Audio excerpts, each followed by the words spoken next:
Hi everyone, I'm going to go over some reading strategies for your ACT test for the reading section.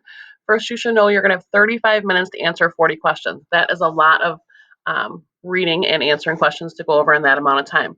First, you need to figure out which questions you're going to do now, which questions you're going to do later, and which questions you're going to do never. So look for the questions that are easy, topics you know about. If you want to go out of order, that's an easy way to do it. If not, if you're just going to go in order, that's fine too, but make sure you never leave anything blank. Read the questions first. That's going to be one of your main strategies I want you to use. Look for the questions and then decide where, if you can skim the passage or if you need the whole passage to get the answers. Forget about the right answers. I want you to go and find the answers that are going to be wrong. You're going to know that if the topic is on traffic and the answer talks about rainbows, those are going to obviously not be answers you're going to use. So you're going to find some that are going to be way out in left field. So pick those two wrong answers and just scratch them off in your head and go on to the ones that are right. So you can have it down to 2 answers instead of 4 or 5. Don't panic if you don't know a word. Most of the questions are going to be have unfamiliar words in them or ask you to answer a question that has, what does this word mean in the sentence? So use the words that they give you and put them in place. And if you put the new word in place in the sentence that makes sense, that's probably going to be the one you need. But don't panic over words you don't know.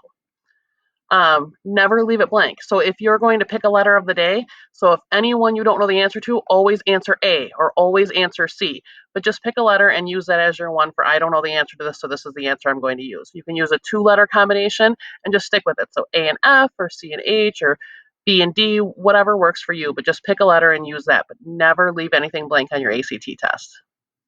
And then now for your assignment, we're going to go over to method test prep.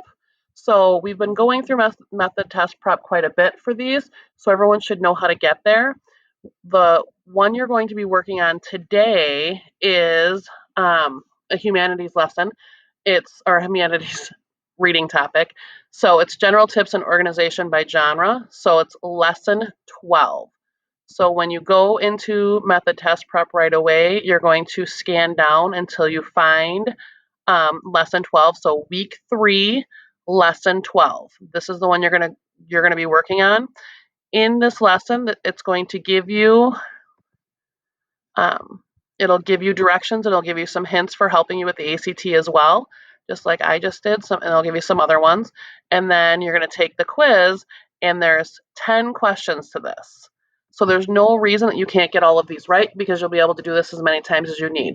But this gives you a good idea about the length of the passage that you're going to be reading when you're on ACT.